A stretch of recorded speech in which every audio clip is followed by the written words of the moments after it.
Notre plus grande victoire, c'est de mourir avec Christ en sa mort. Car c'est la condition même de la manifestation de la vie divine en nous, écrit M. Hopkins. Notre affaire, c'est de descendre dans la mort de Christ. Son affaire à lui, c'est de vivre sa vie en nous. Et pour qu'il y ait une continuelle manifestation de la vie de Jésus en son racheté, il faut aussi que la mort agisse constamment en lui. Des chrétiens sont convaincus que nous devons toujours rester cachés en Christ en sa mort. Cependant, nous sommes appelés à marcher en nouveauté de vie. L'un et l'autre sont vrais. Il n'est pas facile de faire comprendre aux jeunes de ce double aspect de la croix. Les uns ont plus de réceptivité et de compréhension que d'autres. Le Saint-Esprit emploie diverses images pour révéler les profondeurs de la croix. Ainsi, nous lisons au livre de l'Exode que Dieu dit à Moïse « Je te mettrai dans l'anfractuosité du rocher quand ma gloire passera devant toi ». Exode 32, 22, 23. Et nous chantons le cantique « Roc séculaire frappé pour moi, je me cache en toi ». Figure de langage qui dit la nécessité de maintenir une attitude de mort. Et Jésus illustre souvent par ses paroles la nécessité d'être planté en sa mort.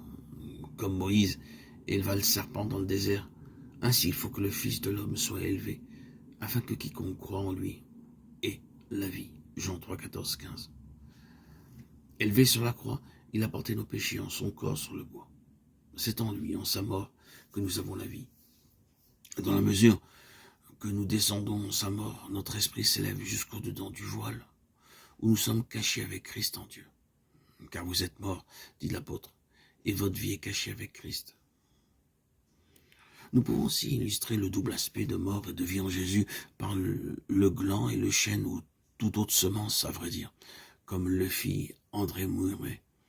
Le gland se dissocie, étend ses racines dans le sol, tandis que le germe le traverse, gagne la lumière, s'étend, s'élève vers le ciel. Le sol, c'est la mort apparente de la semence. Si le grain de blé ne meurt, il demeure seul, dit Jésus. S'il meurt, il porte beaucoup de fruits. Ainsi, le racheté dans la foi et profondément planté en la mort de Christ s'élève en nouveauté de vie, en résurrection de vie, en ascension de vie derrière le voile. Mais si les racines sont faibles, insuffisamment développées, si l'accent est mis sur la vie, plutôt que sur la mort en Christ, cette vie reste frêle et se trouve exposée à toutes les ruses de l'ennemi dans le domaine spirituel.